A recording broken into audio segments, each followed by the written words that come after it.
ต้านไว้แล้วน้องหน่อยนี่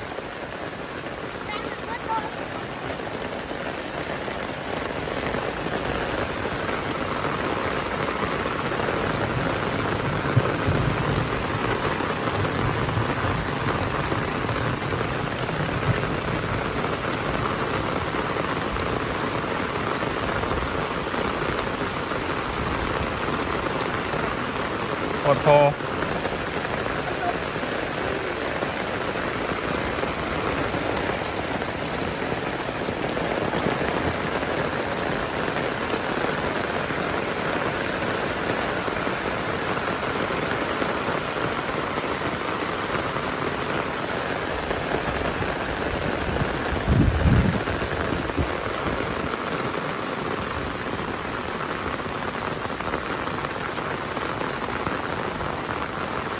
ถ้าน้ำผัดแจ้ง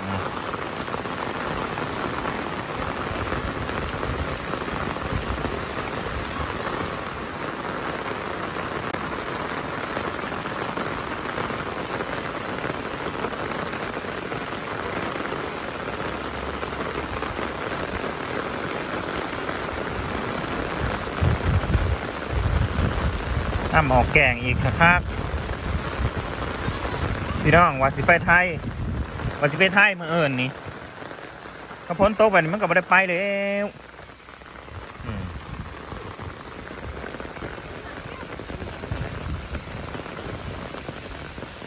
เมื่อเอิญเศร้าบ่โต๊ะก็ยังใครเนาะเต็มขากแล้วเขาอัดหรือบ่นี่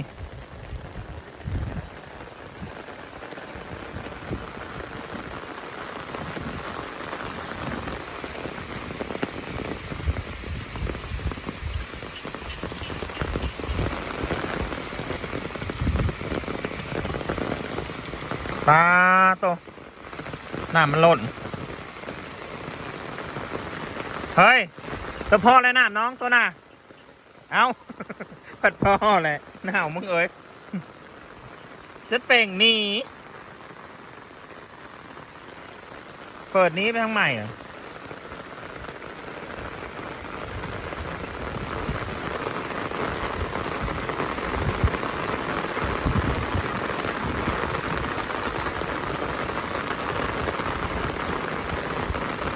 น้ำมันสุดหล่นออกมาโอ้ยงัวน้อยหนาว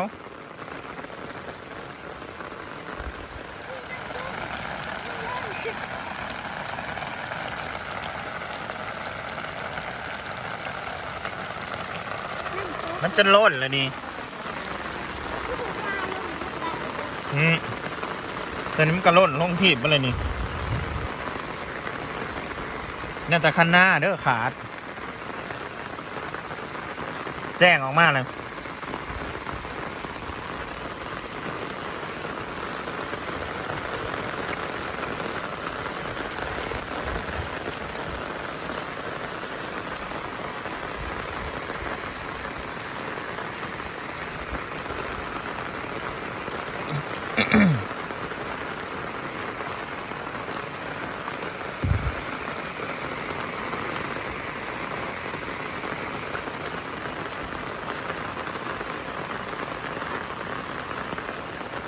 น้ำอีหยังขาวๆนะ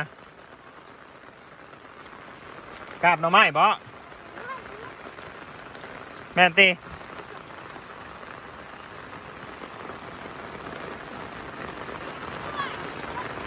โอ้ฝนในเรื่อง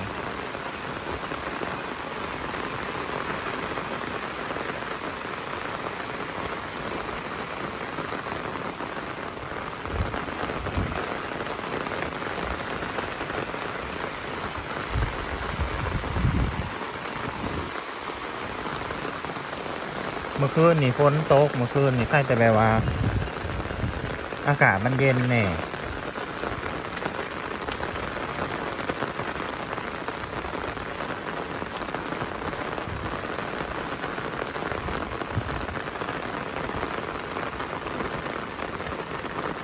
มันน้อยแต่มันแหลนเวียกแหลนงานให้ซ้ำไส้ผู้ใหญ่ได้ผู้ใดพี่น้องน้องดำแต่มันเก่งมันเก่ง เอาตัวนี้เข้าก่อนมันจังสิตามไปลูกมัน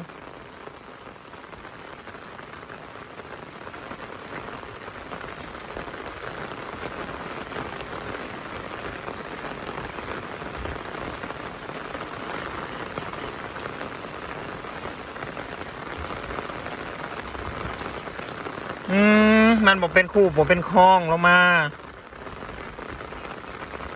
ท่านนี่พ่อเนาะเราเห็ดคู่เห็ดคลองลงมาเลย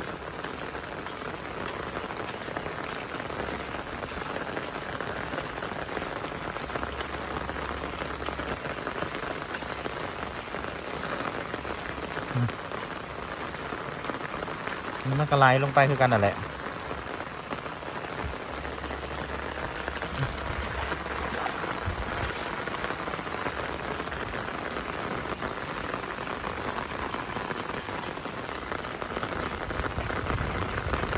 น้ำมากเลยนะ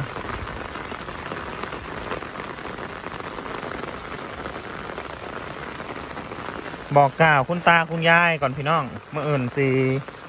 ไปไทยแล้วบอกกล่าวคนก่อนบอกกล่าวคนเรียบร้อยแล้วว่ามื่ออื่นไปสุรินทร์จะไปส่งแม่น้องเทน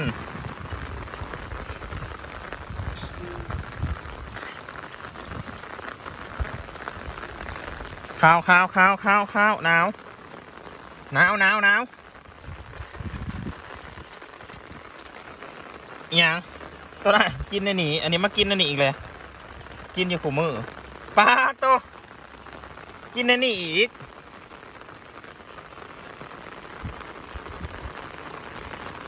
กินลงไป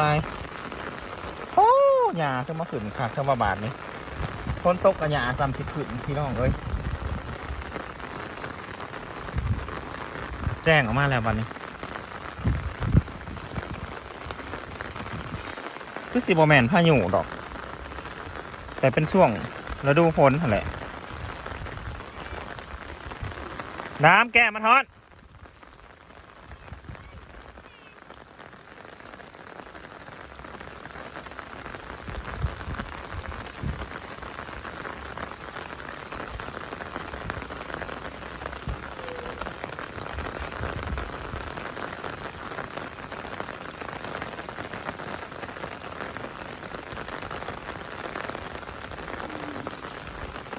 แก้ได้ยุ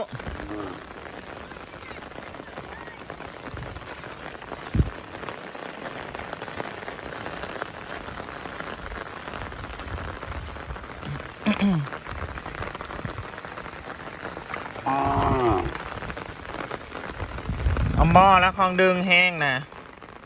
มันของหมดเลยมันหัดแหน่นเลย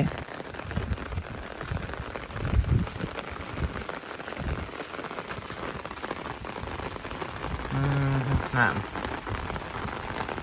โอ้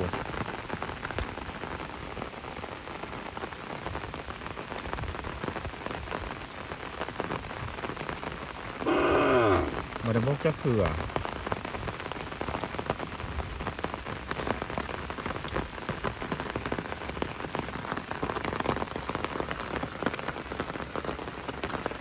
แค่ช้ำที่เธอ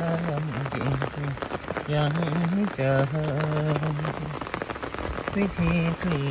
ร์ใจ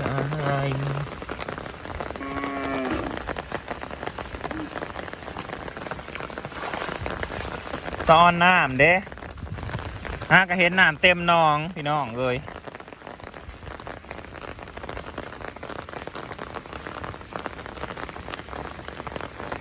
แหน่นระบจักอันนี้ก็ได้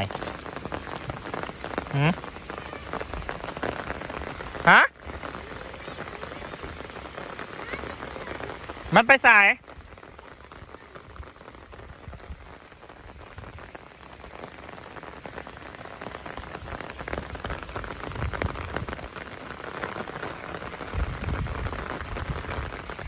ฟ้าแจ้งออกมาแล้วพี่น้องมาเนี่ย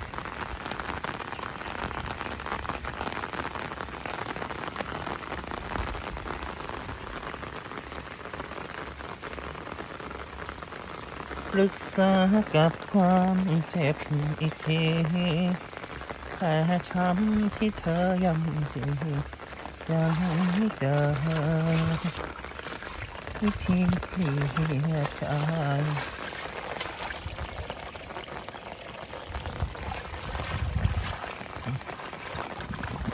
ยันเอาก่อน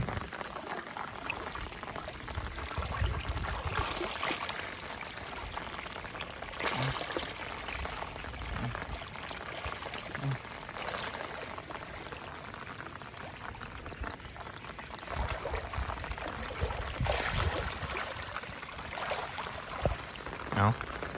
มันมาตอนไหนวะ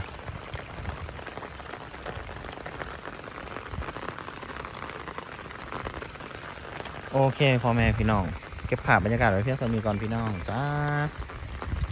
สไลด์ง่วงคือเมื่อไหร่สิไปล่างโหลดไว้ที่สิบโต๊ะเราเนาะมืออื่นเศร้าเนาะ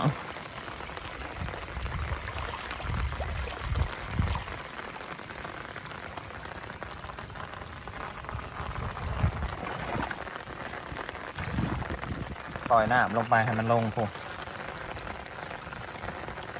เดี๋ยวปลาสิโดดออกมานี่